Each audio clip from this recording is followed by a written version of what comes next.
Communism, a political theory that believes the state should control the methods of production, there should be no separate social classes, and everyone should be treated equally. This is a simple definition of communism that can be found in every dictionary. But what was the meaning of this term for people living in the era of communism in Eastern Europe? In order to give clearer image of life under communism, let's take one of the post-communist countries, namely Bulgaria, as an example. The first step to communism in Bulgaria was made in October 1948 when the last multi-party elections were held.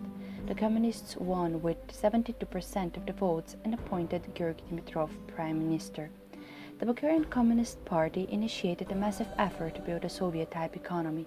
By the end of 1949, all privately owned businesses, industrial enterprises, banks and trading companies were confiscated, and most of the owners and their families were exiled to the countryside. That same year, a 5-year plan was adopted. The last campaign against private property targeted the rural areas where a Soviet-style collectivization of land got underway in the late 1940s. Officially described as voluntary, this campaign quickly turned violent. In several regions of the country, peasants rebelled and even engaged in guerrilla warfare. Private farmers were eliminated as a social group only after a series of punitive campaigns during which hundreds of people were murdered and thousands detained in concentration camps. By the early 1960s, Todor Zhivkov had established himself as the undisputed leader of the party and the country. It was during Zhivkov's tenure that one of Bulgaria's most horrible concentration camps, Lovich, came into existence. Over the next years, almost 200 musicians, journalists and peasants were beaten and tortured to death there. 24 years after the end of communist rule in Bulgaria, however, it seems that many people miss the Russian influence.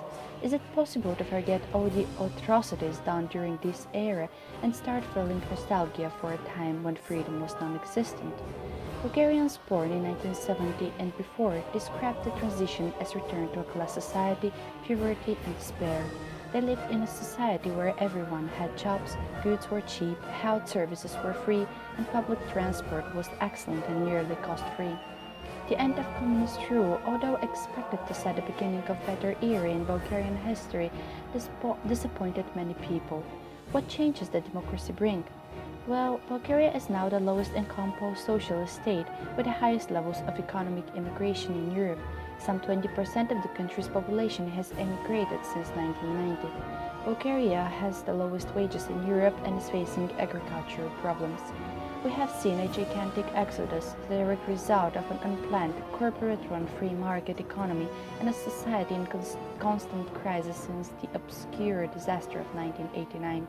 A 2009 poll conducted by Pew Global Attitudes Project found that a mere 1 in 9 Bulgarians believe ordinary people are better off as a result of the transition to capitalism. After all these statistics and facts about life in Bulgaria during and after communism, can we blame those 45% of Bulgarians who view Russia's influence as positive? Bulgaria is an example of the failure of democracy in some countries. Most of the time, democracy brings better quality of life for the nation, but the transition of Bulgaria shows that sometimes it brings economical, political, and social problems. This makes one wonder what would happen to Bulgaria if the transition did not happen. We can only guess.